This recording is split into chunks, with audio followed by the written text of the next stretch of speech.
मित्रों, अब कई बार हमने चर्चा की है या फिर मैंने बात की है, आप लोगों से कोशिश की है कि कुछ आने वाली जो पालिका है, महानगर पालिका के जो चुनाव मुंबई में होने वाले हैं, तो मुंबई कर के मुद्दे क्या होने चाहिए।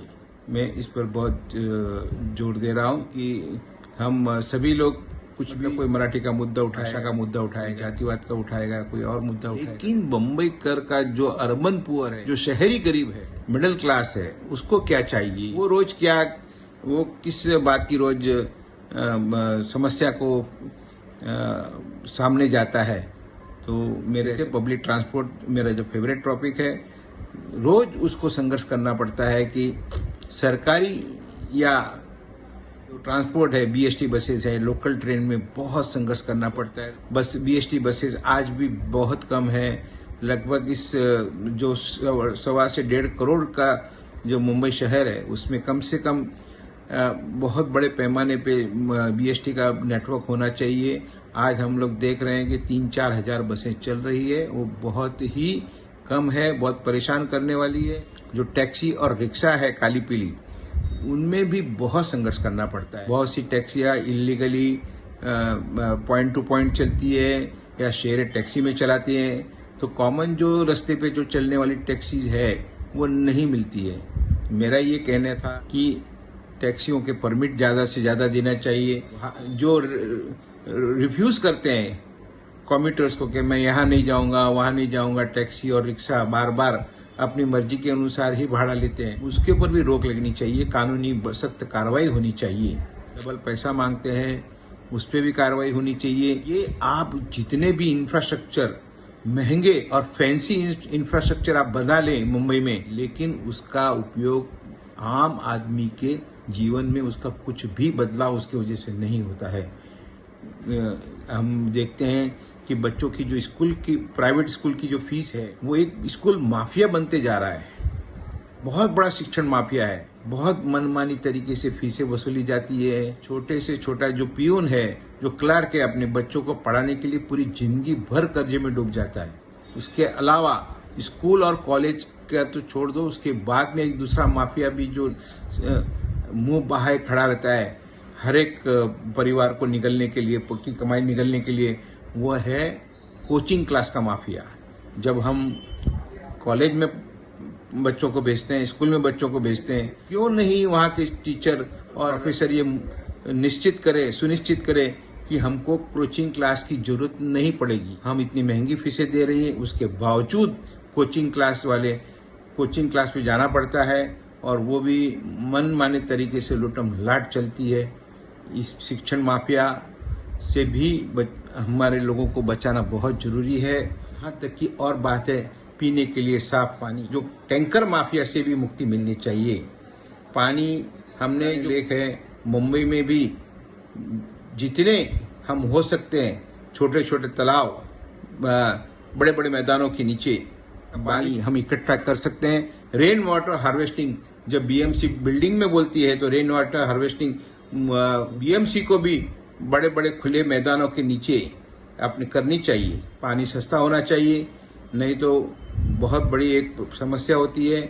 सबसे ज्यादा जो समस्या हो रही है, हम जो गैस के स्टेशन है, जो हम कार में गैस भराने के लिए जाते हैं, बड़ी लंबी लाइनें होती है। चार्जिंग के स्टेशन भी बनने चाहिए। जब डीपी प्लान बनता है बीएमसी का, उसी में सभी चीजों का प्रावधान हो जाना चाहिए। मैं आशा करता हूं कि आने वाले दिनों में सिर्फ फैंसी और महंगे इंफ्रास्ट्रक्चर की बात न होते हुए आदमी के जीवन में, मुंबई में हम देख रहे हैं क्लास 3 और क्लास 4 के जो लेबर भी अब बहुत कम मिलने लगे हैं।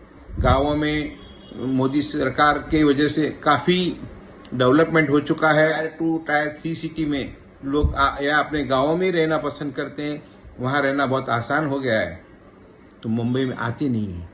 लेकिन इसके साथ मुंबई में जो बहुत से जो लेबर इंटेंसिव जो उद्योग हैं, उसमें भी बड़े पैमाने पे कमी आई है लोगों की। मुझे ऐसा आशा है कि लोगों को यहाँ रहने में राहत मिले जाए, खर्चे में, रहने का खर्चा, यहाँ जीवन जीने का खर्चा इसमें बहुत तेजी से कमी लाने की जरूरत है। यहाँ तक कि मैं ये कहूँ, जैसे होटल रेस्टोरेंट, कितने रेस्टोरेंट बंद हो गए, बहुत से रेस्टोरेंट है वो बहुत महंगे हैं। मेरा ये कहना है कि ठीक है, वो अपने हिसाब से महंगा, और सबसे बड़ी समस्या मुंबई की है वो स्ट्रीट फूड। बेकरी के प्रोडक्ट मिलते हैं, पाव से लेके रस्क है, बिस्किट है, इसके ऊपर कोई क्वालिटी कंट्रोल नहीं है। फसाई जो संस्था है वो बिल्कुल आम आदमी को बचाने के लिए, या उसको कॉन्स्टिपेशन या गैस्ट्रो के जो इश्यूज है उनको बचाने के लिए उसका कोई कंट्रीब्यूशन नहीं होता है।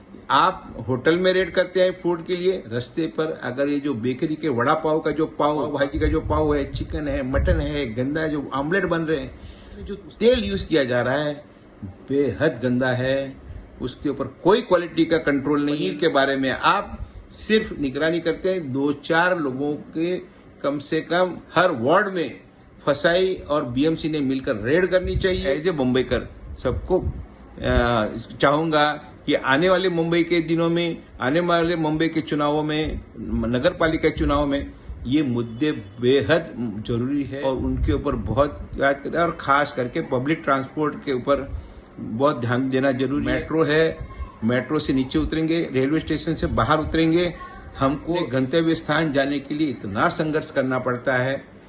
स्टेशन के बाहर बहुत गंदगी रहती है, हॉकर्स लोगों ने अपना पूरा जाल बिछा के रखा है। आप साइकिल लेकर भी शांति से रोड पे नहीं चल सकते हैं। स्टेशन के आसपास तो उन्होंने घेरा बना के रखा है।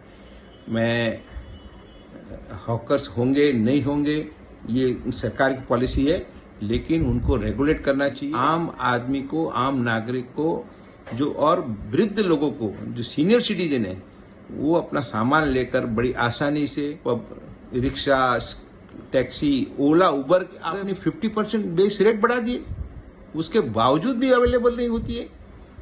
आप नहीं समझते हैं कि ये आम आदमी नागरिक को रोज की जिंदगी में बेहद संघर्ष करना पड़ता है।